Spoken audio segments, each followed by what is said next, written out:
Hello and welcome once again to Ignite Your Impact. My name is Jen Rhodes. I have the fidgets sitting next to Matt. Hello, everyone. Welcome back. She does have the fidgets, and I got the ants in my pants, Yep. and my shirt has a mind of its own. I don't know if you're watching on YouTube, but you might see a little peaky shoulder over here. I honestly don't know how today is going to go. There's been a lot of caffeine ingested. So we never do two takes. Even if we screw something up, we just keep rolling. And we're on like 4. No. No. But I literally, the first take we did, the third word out of Jen's mouth in the intro was the F word. And I said, yeah, we got to redo that. That's not going to fly. Coming in hot. Yeah. Coming in hot. So we'll see how today goes. I'm looking at myself in frame, and I'm not even in the grid, and I can already tell that that's going to distract me, but we're going to do our best. Yeah. So we're not starting over. No. All right, so let's jump in. Never mind the fact that I've had 3 sparks today and a coffee. That's probably what's going on. Let's go. I know Hannah would be like, okay, you need to go sit down. All right, I'm going to try and jump in again. That's okay. Are we ready? By all means. You sure? I wish you would. Okay. So today is going to be me trying to keep Jen under control. But also, this episode, this literally could be the shift that you don't even know that you needed. And, what if I told you the thing that's holding you back isn't that big? It's just really, really close. And I want to unpack that concept and jump into that.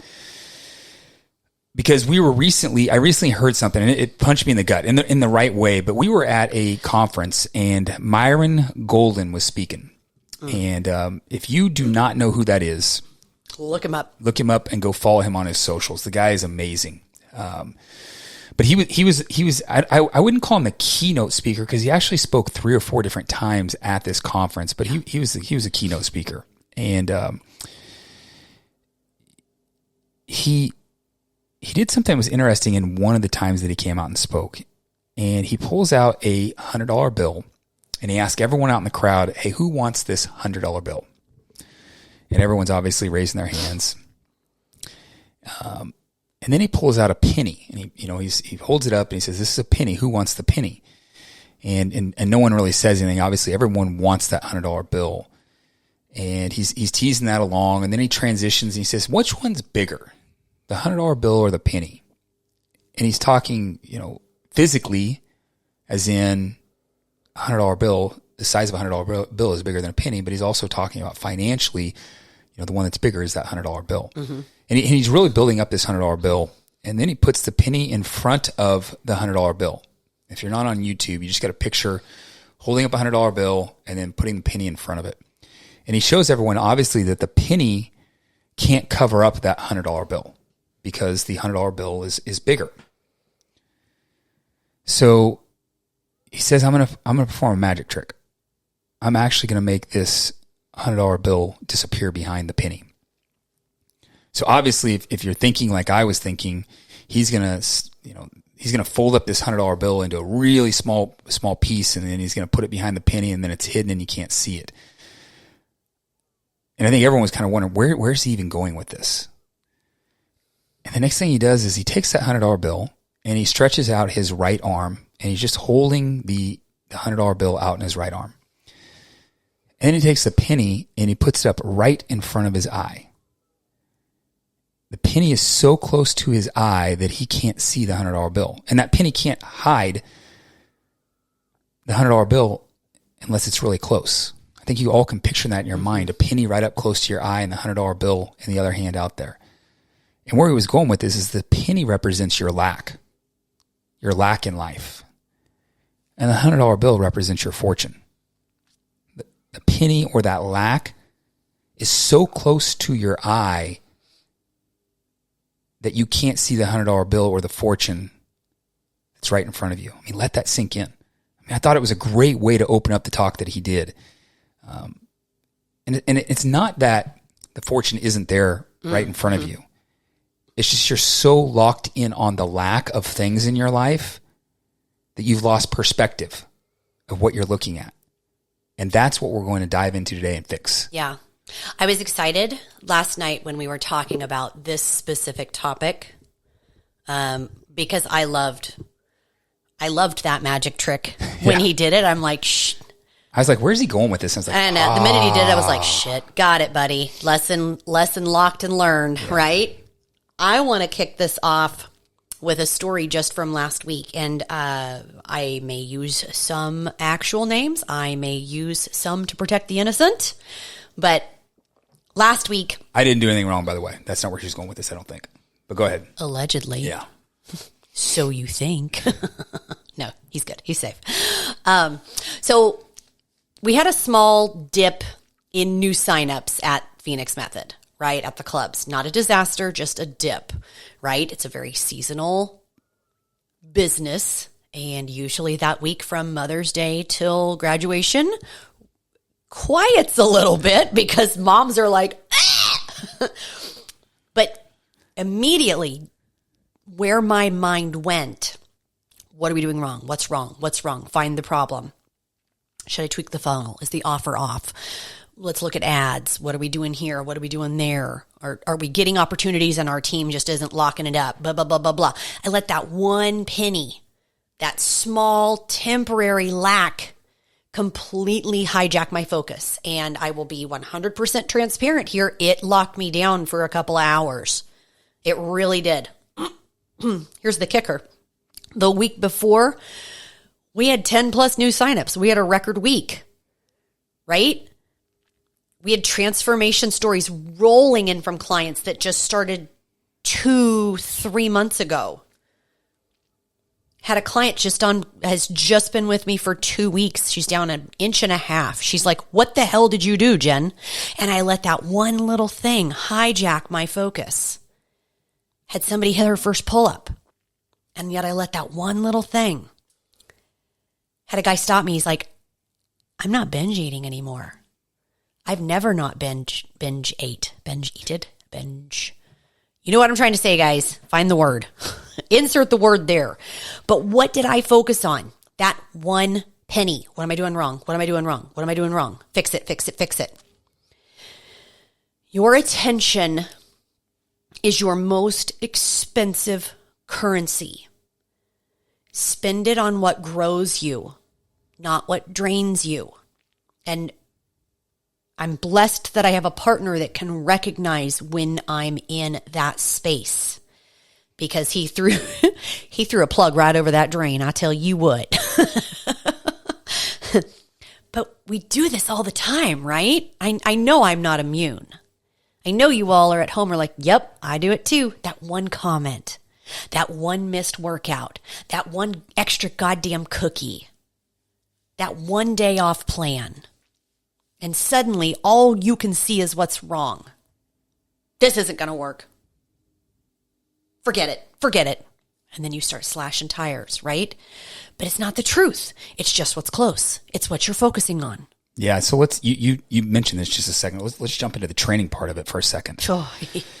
You know, I mean, have you ever been locked in? You're eating clean, you're lifting consistently, and then you go step on the scale and it doesn't move. You've been going hard for 2 or 3 weeks, whatever it is, and you start to spiral. You man, this isn't working. But you forget about how much better you're sleeping.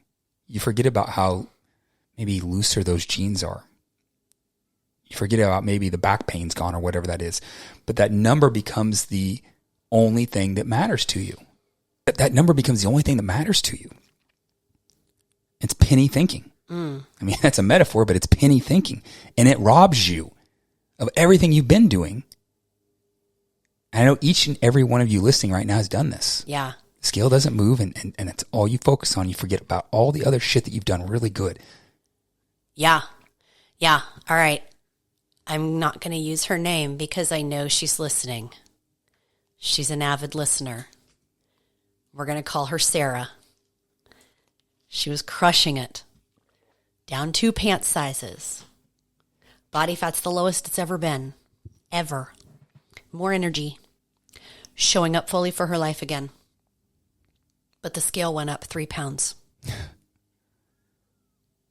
Yeah? Yeah. If you were listening, yeah, it's you. Sarah. And she almost quit a few times. No lie. Jen, this isn't working. So we had to go back, show her the photos, show her the macro of the scale actually dropping, show her the macro of how fast she was actually dropping body fat. Show all those metrics, her life, how much beauty is radiating through her life now. And that's when it hit her. She wasn't failing. She was just focused too close. When you zoom out far enough, when you have that much data, we're going to get to that in a minute. When you have that much data, you can shift your focus immediately. And what looks like failure starts to look like progress. But business isn't immune either. Yeah, that's where I was going to go. Business is not immune. It's the same thing in business. Yeah. I mean, I just shared my story, right? But I go back to something that we did last summer in our gyms. We ran a challenge as we often do. In the summer, yep. In Getting ready the to launch summer. one. That's why We're launching one in 4 weeks, the Summer Slim Down. If you don't have your chance, I'm going to whip everyone's butt. I'm ready to win this thing. I'm talking so much trash to my staff. Anyway, we ran a challenge. We had over 100 signups, tons of engagement, tons of wins in the middle of summer when some people are just like, man, I'm going to just live at the lake and drink all weekend. We had some major wins, but one person emailed saying they didn't like the format. And I obsessed over that feedback. I took it personal. I spent a lot of time and a lot of effort creating that challenge. And I let that one opinion drain the momentum of 99 other people thriving. That penny. It was literally a penny. Are you letting one voice silence the whole crowd cheering you on? Don't go look at Google. Business owners, don't go look at Google. But honest, feedback is good, but over focus is destructive. If you're building a brand, if you're launching a product, or even just putting your work out there, please, please, please remember this. The loudest doubt often comes from the smallest data point. Do not let it drown out the full story.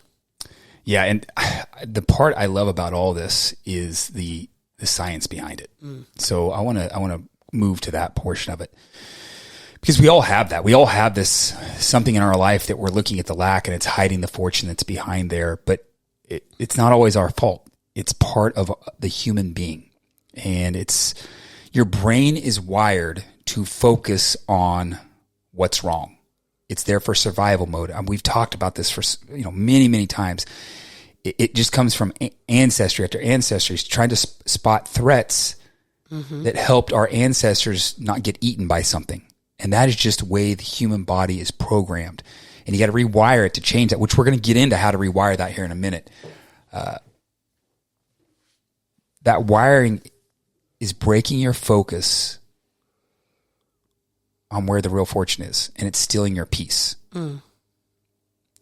So what do? We have to actually train our perspective, just like you're training in the gym. You got to train the perspective. It's just, you got to train the awareness, not just the perspective. You train what you choose to magnify. Perspective is conscious. Yes.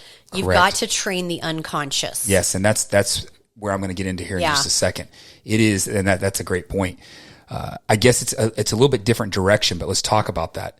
We've talked about identity before and how crucial that is, because your identity, stick with me here, listen closely, your identity creates your values of everything in this world. So those values that are created by your identity, the person you are creates your values. Those values then create your beliefs, what you believe about the world. And what you believe about the world creates your behaviors and how you behave and how you react to things. as a great example, I carried around an identity around money, that money was scarce. I carried that around for so long. And that caused me to want to hold it so tight. I was super cautious because someone was going to take my money, or I was going to make a bad decision and lose money. And I behaved that way, and I scrutinized every single little cost. And I thought I was doing the right thing by being grown up, by looking at every cost. Every time I saw something on the news negative about money, it just reinforced my reality of the world because of the identity that I had around money. Mm-hmm. And I changed that identity. I changed it when I transformed my body. I began to see what I was capable of. Now, I'm going to be very clear here. Transforming your body does not mean you will change your identity around money. No. Does not at all. There is a lot of in-shape people who have broke-ass minds. Yes. However, that was the first step for me. That is when I did something that I didn't think I could ever do. Then all of a sudden, my identity started to change around the way I saw my capabilities. Yeah. It was an easy way. Once you broke that belief about your fitness, yep, you consciously went on a quest of what other beliefs can I break? Yes, this all ties in, especially back to what you said, is I started training my perspective. My perspective was I'm over the age of 40, I can't have abs. Then I got abs, and then it was, wait a second. Am I looking at this, how I see the world in other areas of my life incorrectly? Do I have that penny too close to my eye? And that is when my mindset around money changed to the point that I began to value relationships more of how we could help each other, how we could be beneficial to each other. I began looking at opportunities differently versus previously it was, what is the cost of this? Now it was, what is the return on investment if I invest in this? And whatever the investment, I think everything's an investment in a coach, an investment in a date night. It's always an investment. What's the return on that? Is it happiness? Is it joy? Do I get more money? Is it sex? It could be that as well. But I looked at that around the money portion and it completely changed. And the whole point is, if you're only looking at what you lack, you'll never, ever be able to truly see what is available and right in front of you, the opportunities in front of you. You make this change, though, by doing things like writing down what you're grateful for. And there's 100 other ways to, and Jen's going to jump into some tactics here in a minute. But deep down, you got to look at your identity. You got to change that perspective. I want to shift really quick. I want to bring to light other client X who will remain nameless. The first one was Sally. AKA Sarah. So this one will be Sarah. No, we'll call this one Sally. Yeah, Sally. I don't have any S clients, so that's pretty good. Sorry, I almost threw in a joke. Shut up, Jen. If you are consistently saying, this is just how my body is, I will never have this kind of body, you're already perpetuating that old identity. Let's get started. Here's what you can do today to shift and start to retrain your brain. Before you jump into it. Okay. I'm really ready, Matt. I want everyone to listen really closely. If you have, and I know you have, so everyone better be listening closely.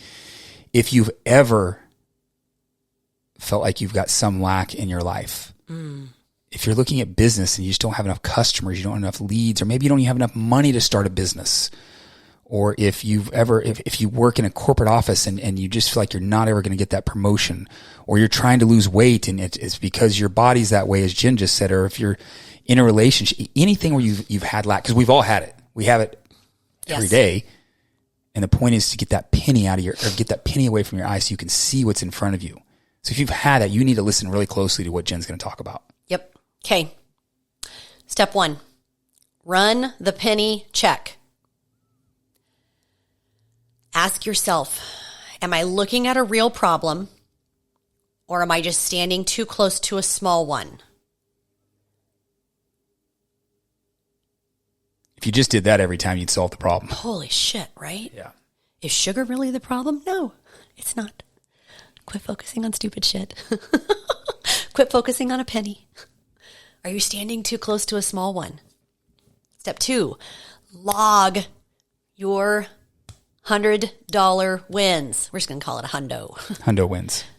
Log your $100 wins.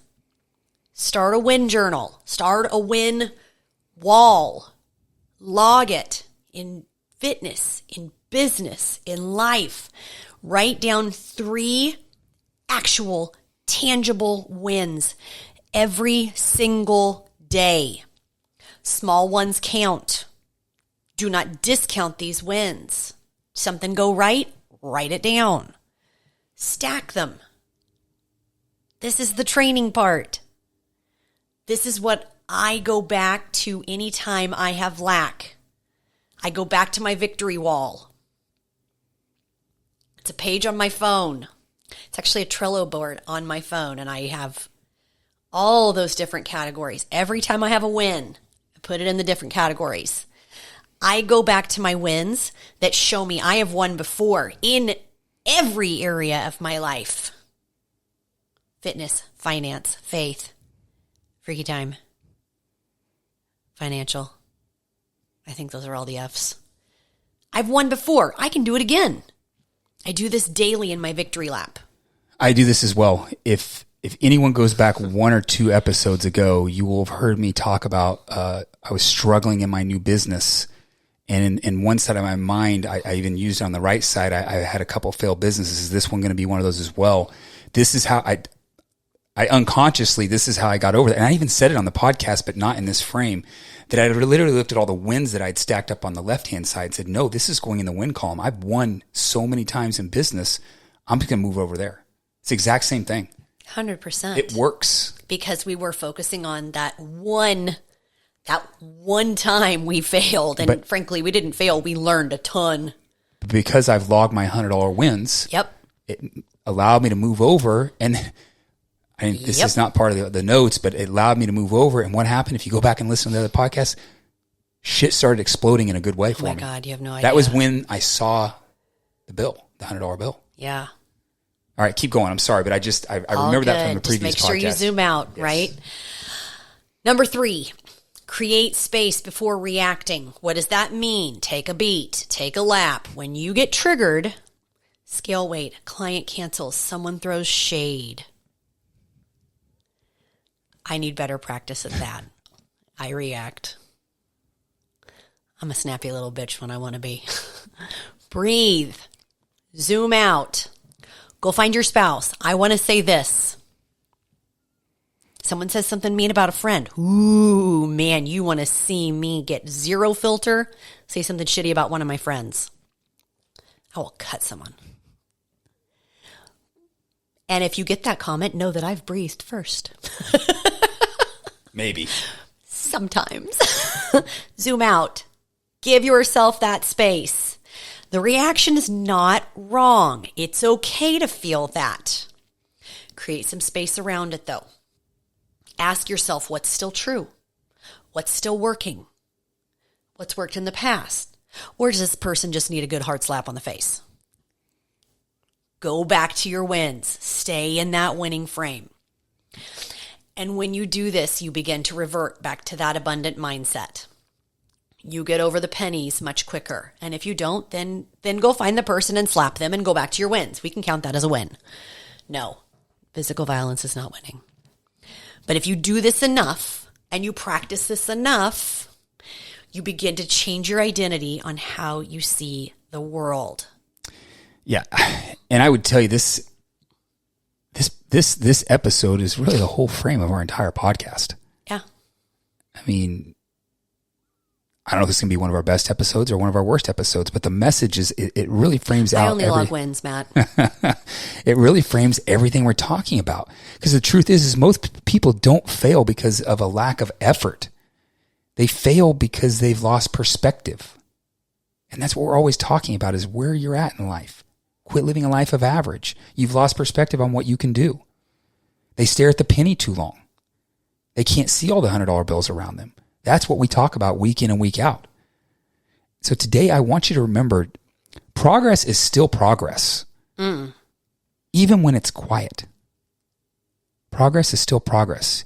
Even when it's not loud enough to drown out your doubt, you're still making progress. Yeah. One more day is still one day closer to that goal, even if it doesn't feel like you took a step forward. Yes. As long as it's not a step backwards. Zoom out. Look at the big picture. And if you need a mantra for this week, I want you to try this. I won't let the small blind me to the significant. I love that. It's profound. Absolutely profound. Because you've come too far. You've built too much. You've had too many wins. And the fortune, it's still there. You just need to back up a few steps to see it again. I want you to keep showing up. Keep zooming out. Keep that macro frame if you need it.